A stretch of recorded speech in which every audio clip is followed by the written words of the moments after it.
When you learn calculus, one of the most important things that you work with all the time is graphing. So as an introduction and hopefully a review, I want to talk about graphing, what a graph is, and all the important information that you will be asked about when you're given a graph. And of course, one of the big things will be how a graph relates to an equation.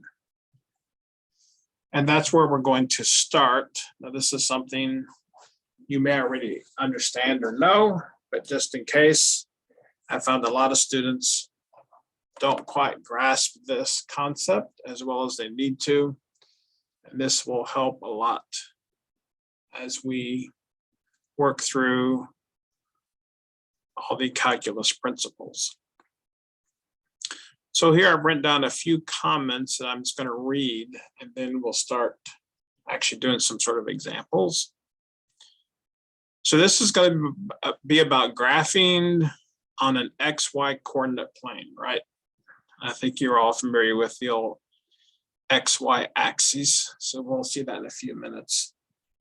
Here's another statement that I will explain more clearly, hopefully in the next few minutes. A graph is a visual representation of the equation. That's how I like to describe one of the purposes of a graph. Oftentimes in math, you're given an equation, or later on, we're going to talk about a function. Function and equations are really the same thing. But if you're given an equation, if you're asked to graph that equation, what you're really doing is coming up with a visual way to represent that whole equation. And then that leads to this third statement. When you're looking at a graph of an equation, the graph contains all these solutions, quote unquote, solutions to the equation. Now, what do I mean by solutions to the equation? Well, let's start out with our first example, where we're going to take an equation and we're going to talk about what it means to be a solution. And then we're going to graph that equation. So we'll start out with a pretty basic equation. Now, as I'm doing this, I may sort of mention a lot of what I call math lingo. That always helps if you understand it. And it's sometimes important, sometimes it's not that important, but it's the kind of language that is used in math. So for example, this first example, here's my equation. Y equals 2x plus 2. This actually is called a linear equation. So here's the first example of some of the math lingo.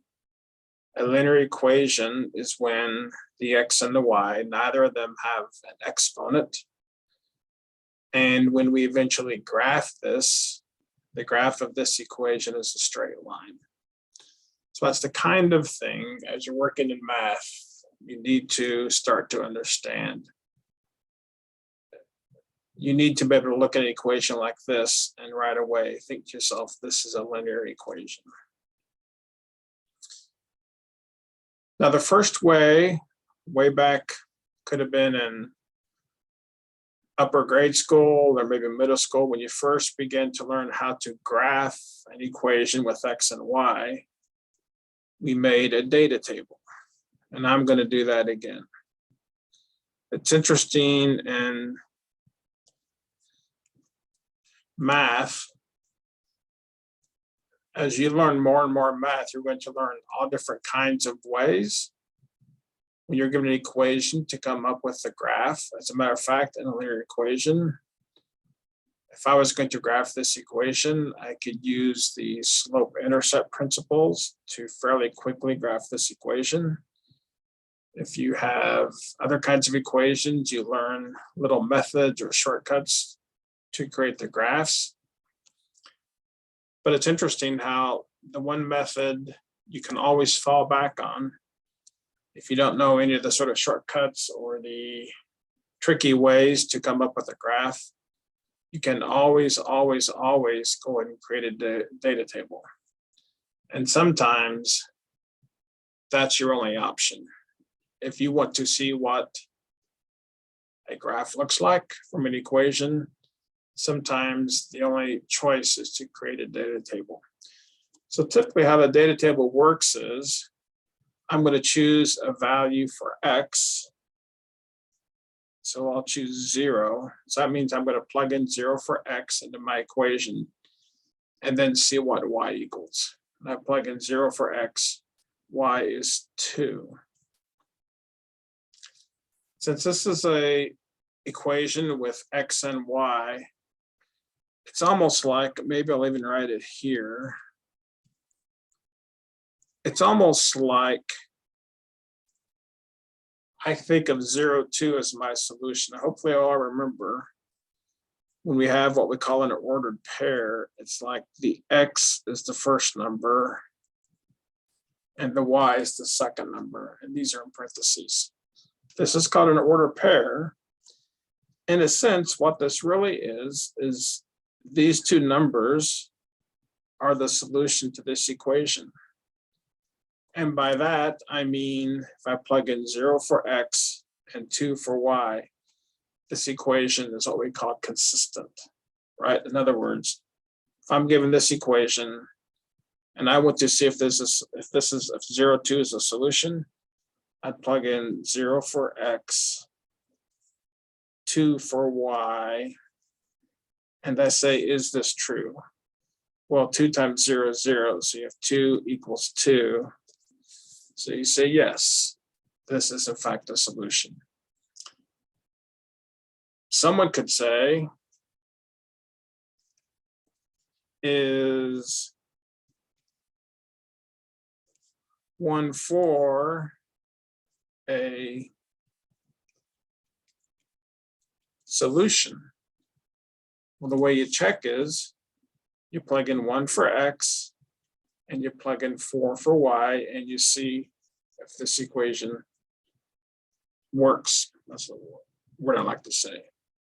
So if I plug in 4 for Y, now I just made this up out of thin air. I was hoping it actually wasn't a solution, but I think it might be. So I plug in 1 for X, and is this true? Well, 2 times 1 is 2 plus 2 is 4. It actually is a solution. Let me do one more that I know will not be a solution. Matter of fact, I'll choose 1 again. And let me choose 1, 3. Is 1, 3 a solution?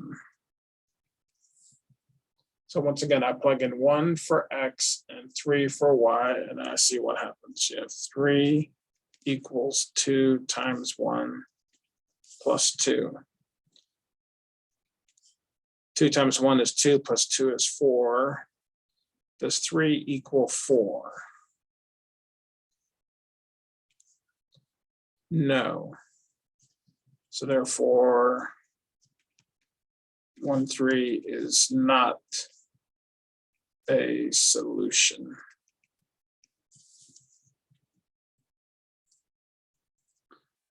All right.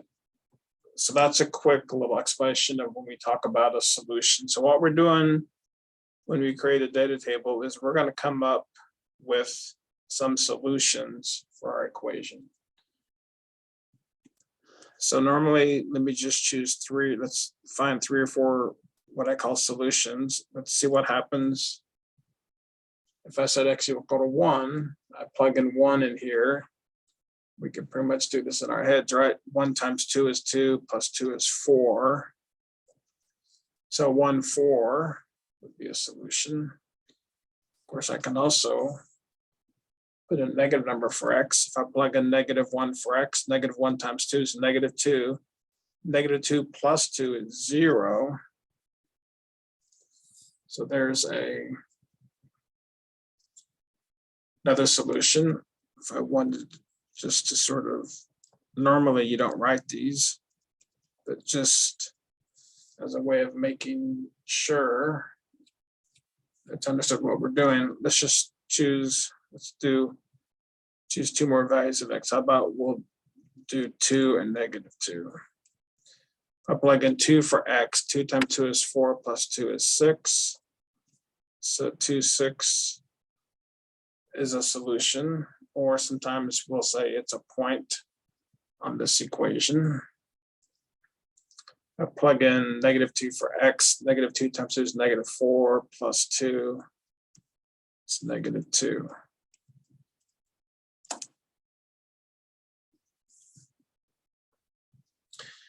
Now, the whole point of this was to try and graph this equation. And this is one very basic way to be able to graph this equation. I created a data table. And with these data table, I've determined what I'm calling solutions, although really these are going to be points on my graph. So here I have some nice sort of graph paper. I want this to be sort of nice. So I'm going to take each of these points and try and graph them on this graph paper. You see y is almost always the up and down or the vertical axis, and x is the horizontal axis. So I'm going to graph 0, 2. So when x is 0, y is 2. So x is my horizontal axis. So when x is 0, I'm right here. So this whole up and down would be my x equals 0 line. And now I'm going 0, 2. So x 0, y 2.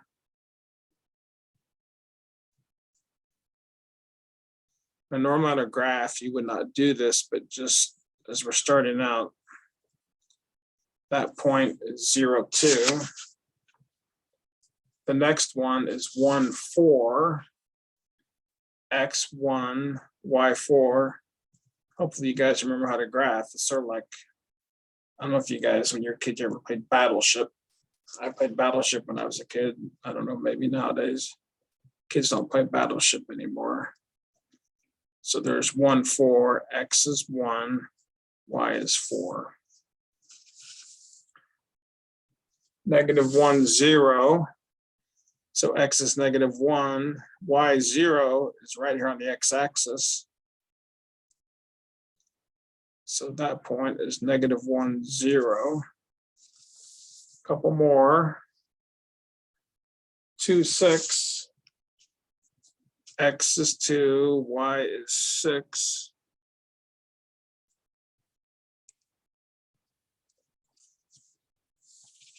And the last one, -2, -2. So x is -2 and y is -2.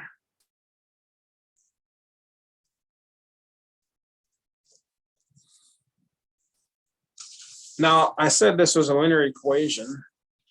So I know if I've done everything correctly, these points should all be in a straight line. So it's going to be pretty easy to graph. All I have to do is just take a straight edge, in this case like a ruler, and try and just connect all those points. And you can see when I connect all the points, I don't just draw my graph between the points, but I go ahead and extend it like this. And at each end, I put a little arrow. And sometimes when you draw a graph, you'll see them label the graph or the line with the actual equation, because this is the graph of y equals 2x plus 2. So here's the key that I want you to realize. This graph, really, this line is all the solutions to this equation. In other words, because hopefully I've done this graph very precisely, if I look at this point right here, that point right there, it looks like it's 410. 410, because it's on my graph, should be a solution to this equation. And I think we can do this in our head since this is such an easy equation. If we plug in 4 for x, 4 times 2 is 8, plus 2 is 10, and y would be 10. So yes, that is a solution, which we expect it to be because that point is on the line. Just for fun, what if I go down here and I choose -4, -4. So right here's -4, -4. Now you can see the point -4, -4 is actually not on my line. It's not on my graph. Therefore, that should not be a solution to this equation. So once again, if I plug in -4 for x, -4 times 2 is -8. -8 plus 2 is -6. In other words, -4, -6 is a solution. Now it should be right here. Now you can see my graph is a little bit off. It's not perfect. My line should have gone through right here. But anyways, the principle is -4, -4 is definitely not going to be a solution. But sometimes when you hand make your graphs, even though you try as much as possible to be precise, it's easy to get just a little bit off.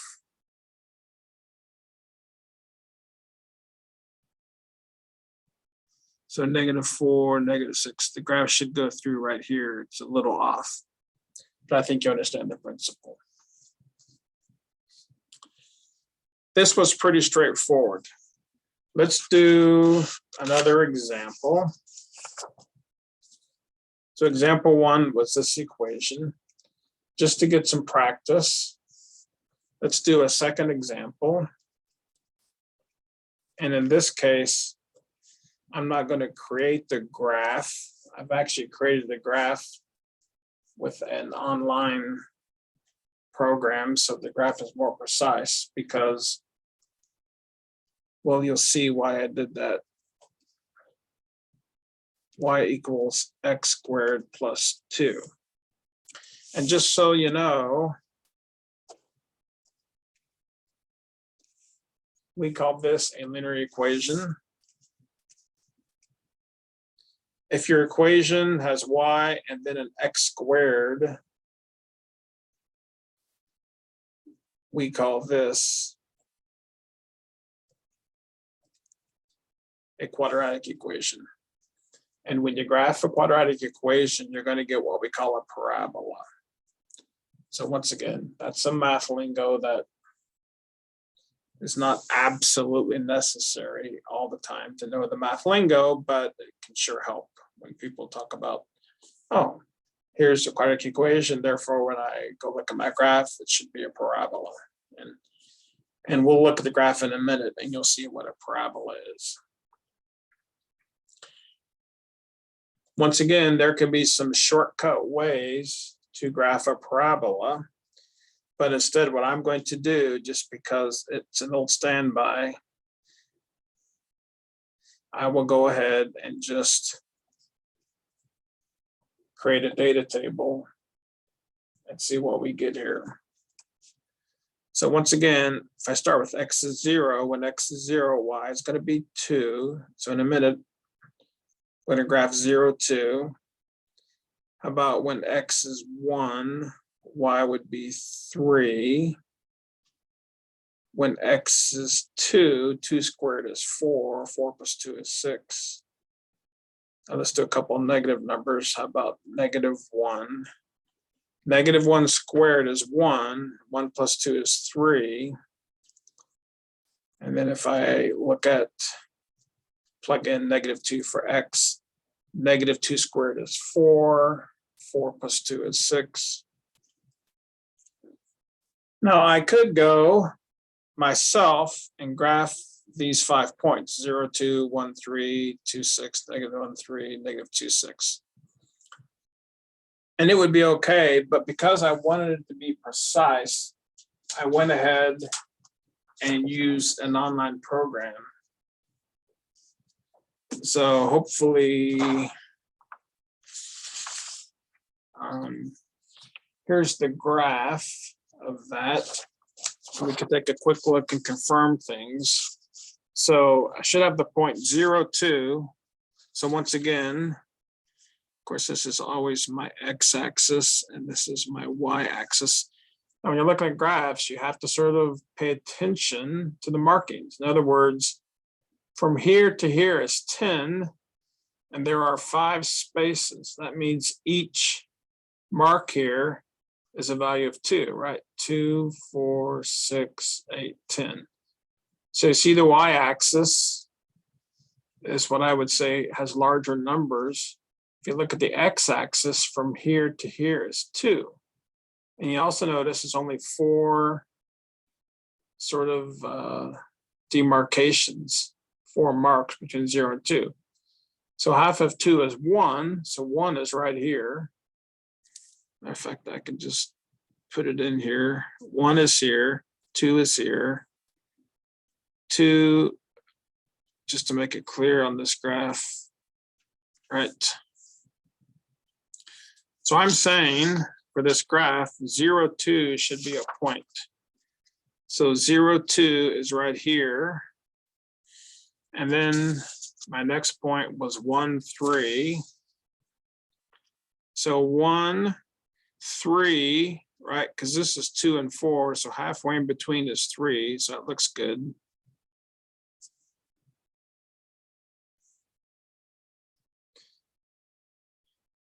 In fact, I'll label some of these points. Well, that one I messed up on. 1, 3 is right here. How about 2, 6?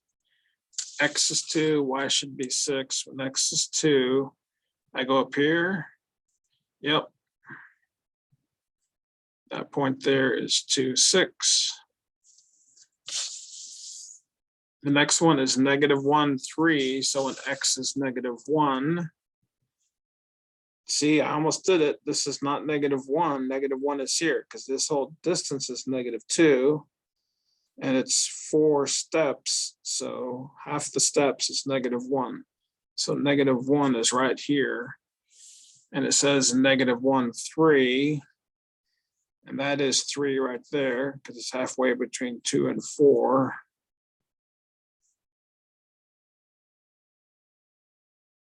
So that's negative 1, 3.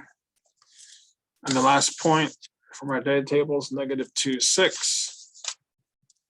Negative 2 up here, it is 6. So it looks like my data table matches up with this graph. And this is actually what you call a parabola, sort of like a U. Now they don't do it here, but normally when you create a graph like this, you put arrows on the end, which means this graph just goes on forever and ever. So for instance, if someone wanted to know when X is 10, what is Y? Well, if you had a big enough graph, you go out here to 10 and you'd go up and find that point on your graph, and that would be the solution.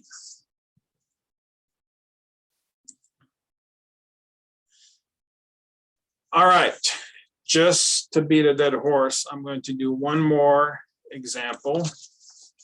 So this is a quadratic equation since I've made a parabola. Now this next one, there may be a math term that they use for this, but I think they may call it a cubic, but at some point they stop having sort of special names. I mean, linear is very common, quadratic is common. For an equation like this, it may be called a cubic, but you don't really use that language much. At some point, you just have the equation. Although you do notice now, x is cubed, y is squared, and we go from there. And honestly, once you start having, now this is called in general a polynomial. I'm not going to get into defining a polynomial. This is a polynomial, which is all the equations so far can be called polynomials. A lot of times they just call this a polynomial. And I'm not sure there's any clever shortcut way to graph this. So sometimes as your equations get more and more complicated, if you want to try and graph them or see what's going on, honestly, the only thing you can really do is a data table. Now with a linear, a quadratic equation, there are some sort of shortcut ways you can come up with the graph, but at some point, as your equations get more complicated and you want to try and sort of see what the graph looks like, you just have to plug in some points. So if I plug in just the normal points, 0, 1, 2, -1, -2, 0, if I plug in 0 for x now, so this becomes 0, this is 0, this is 0. I'm left with 2, so I have the point 0, 2. If I plug in x equals 1, now this is getting more complicated, so I'm going to write down, when I plug in x for 1, 1 cubed is 1, minus 1 squared is 1, 1 times 4 is -4, plus 2, 1 minus 1 is 0, -4 looks like it's -2. So as this graph becomes bigger or more complicated, I don't want to always do it in my head. You could, but a lot of times you'll make mistakes if you do it in your head. How about when x is 2? Put in 2 for x. 2 cubed is 2 times 2 times 2. So it's 8 minus 2 squared, which is 4, minus 4 times 2, which is 8, plus 2. So 8 minus 4 is -4. 8 minus 4 is 4. 4 minus 8 is -4, plus 2, it should be -2.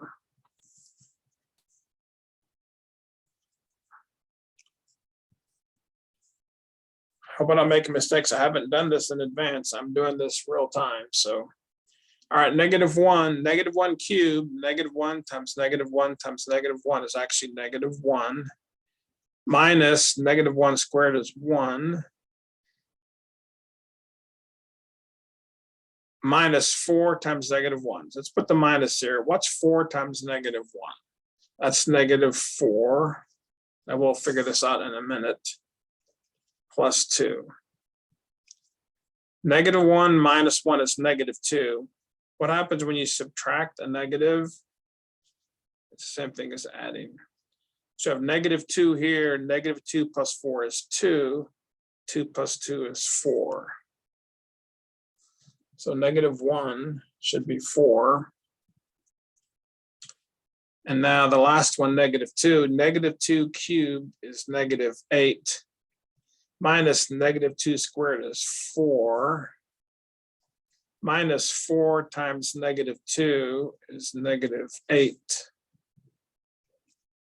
Plus 2. So once again, when you subtract a negative, it's like adding. So -8 minus 4 is -12. -12 plus 8 is -4. Plus 2 is -2. Now, just for fun, if you were doing this on your own, then you would go and you would try and plot these points. And just for fun, let me show you what happens, because sometimes you plot points and you may or may not be able to sort of see what's going on. Sometimes it actually takes a lot of points to figure out what a graph looks like. So let's just say 1, 2, 3, 4, 5. So in my graph, each of these ticks marked is a value of 1. So my X and Y axes sort of the same size. So 0, 2, x0, y2 would be right here. 1, -2, x1, 2, -2.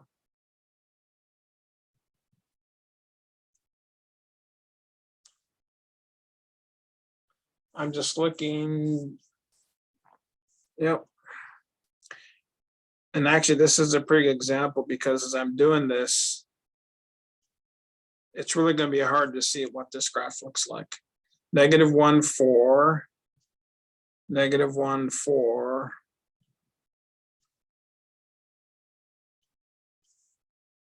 And -2, -2. So honestly, I have no idea what this graph looks like. Now, the good thing is, even though I've done this example, this is not going to be something that we're going to do in calculus. But I still wanted you just to go through the practice of finding points for this graph. Now, as it turns out, I have also used this, my little computer program, to create the graph of this equation. And let's look at it and we'll see if it seems to make sense. Let's see if I can put these here together.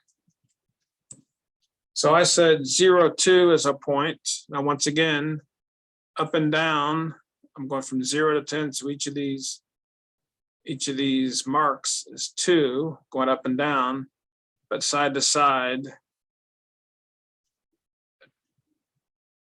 0 to 2 is here. So 1 is halfway in the middle. I'm not going to mark down anymore because you have to get used to sort of figuring out these graphs.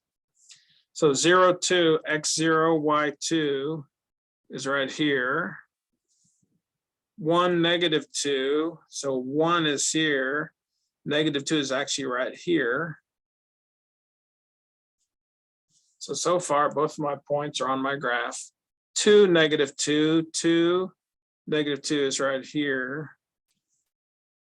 -1, 4. -1 is here. 4 is up here. And then -2, -2.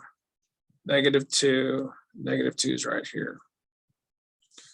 So my data table is correct. These are 5 points on this graph. Although honestly, I could have never come up with this. If you really had to do it, you have to choose even more points in between.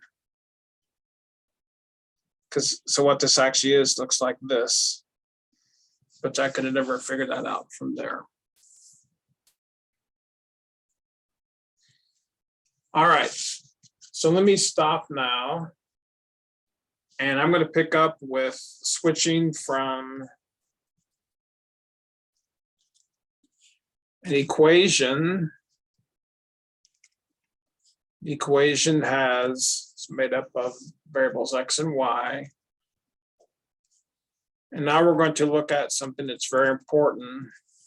Instead of an equation, we're going to look at a function. Now, as we learn functions, when we learn functions, they're going to have an x, but instead of y, they're going to have, we call this f of x. You pronounce the letter here, and then whatever's in parentheses, say f of x. Later on, you might have a function. This would be g of x. I'm going to do an example later on where you throw a ball in the air and the function is going to be h of t, where h is the height of the ball and t is the amount of time. So as we start with functions, normally we will have x and f of x. But here's a heads up that f of x can change, and even the variable x can change to something different. And the last point which I'll just make now before we go to the next video, is you notice you have x in an equation, x in a function, but the difference is the y switches to f of x. And you're going to see in math, and one of the very important things is that f of x and y are really interchangeable. They're really the same thing. It's just a matter of, oftentimes in math and in calculus, we like to look at problems in terms of a function as opposed to an equation. So what we're doing here, we're just changing the notation, and therefore we're going to change some of the words we use. But in the back of your mind, you should always think that f of x and y are really interchangeable. If I had labeled this graph, I would have labeled the standard x-axis and y-axis. However, oftentimes in calculus, we're looking at graphs of functions. So the up and down, the vertical axis, oftentimes will not be labeled y, it'll be labeled f of x. Now here's the crazy thing in math. Sometimes you're talking about a function, and when they go make the graph, they call the vertical axis y. Even though they should, if they were precise and careful, call it f of x. It just shows you that y and f of x are interchangeable, and they both get mentioned all the time. That sometimes they go back and forth, even when they probably shouldn't. So the next thing we're going to do is we're going to look at graphs as functions as opposed to just a strict equation. Last thing I'll say, an ordered pair, what we've been doing, right? So this point here was 1, -2. Well, you also have an ordered pair as a function, and what it is your x, and then the second number we call f of x. It's still 1, 2. So for this point, you say x is 1 and y is -2. For this, you say x is 1 and the function is -2. So that's a little bit of the language that we're going to have to talk about. So let me stop now, and we'll pick up with the whole idea of graphing functions in the next video.